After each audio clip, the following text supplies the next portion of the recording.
Grace, mercy, and peace is yours through Christ and our Father in heaven. Amen. Let not your hearts be troubled. Is there anyone here today whose heart is not troubled? Is there anyone in this congregation who feels at ease at a funeral? I'm new here. I've only been serving for 6 months. So I'm not knowing all of this congregation as well as I should have, as well as your pastor who was here for 15 years before me. But at funerals, do you know anybody who is comfortable, who doesn't have a troubled heart? Before becoming a pastor, I had regularly been a church organist. And trust me, even as the organist, you are not at peace. Yet here we have in this gospel that is heard so many times at funerals, Jesus saying, do not let your hearts be troubled.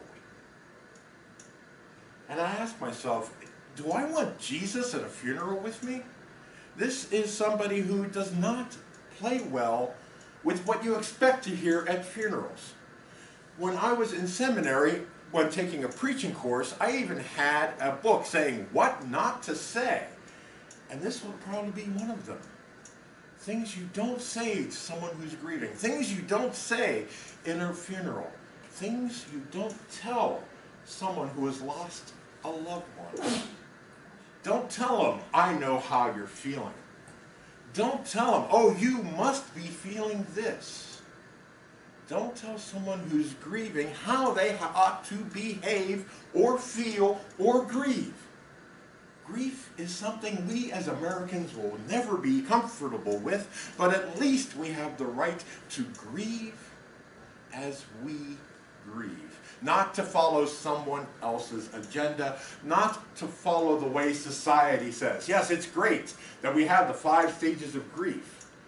And I've known people who've decided that they have to do all 5 in order, about 30 minutes each, just to get through the grieving process. We're human. We grieve. We grieve at this loss. We grieve at this missing. We grieve at this man who was struck down in the prime of his life. This Jason, father, husband, son, member of this congregation. I didn't get to know him well, as I said, because I'm new here, but I did hear good things said about him. We grieve. And here Jesus is saying, do not let your hearts be troubled.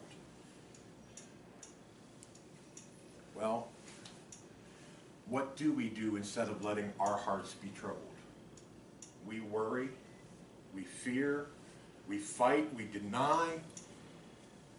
A lot of things are mixed up right now, and we're not sure what is going on.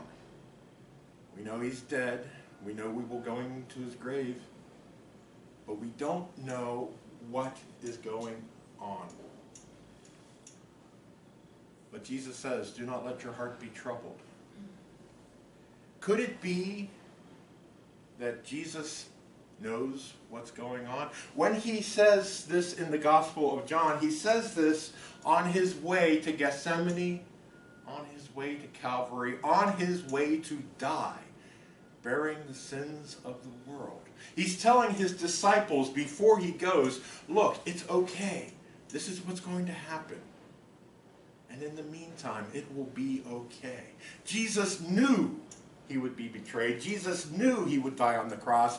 Jesus knew that he was depending upon the God of mercy, who we all depend upon. So that's where Jesus has the right and the ability to say, do not let your hearts be troubled.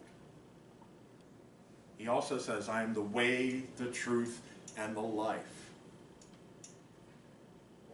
And today, of all days, is when we cling to that promise, that those who know Jesus are known by Jesus. And Jesus knows so much more than we could. Jesus knows what heaven is, because he has gone before us to prepare a place for each and every one of us.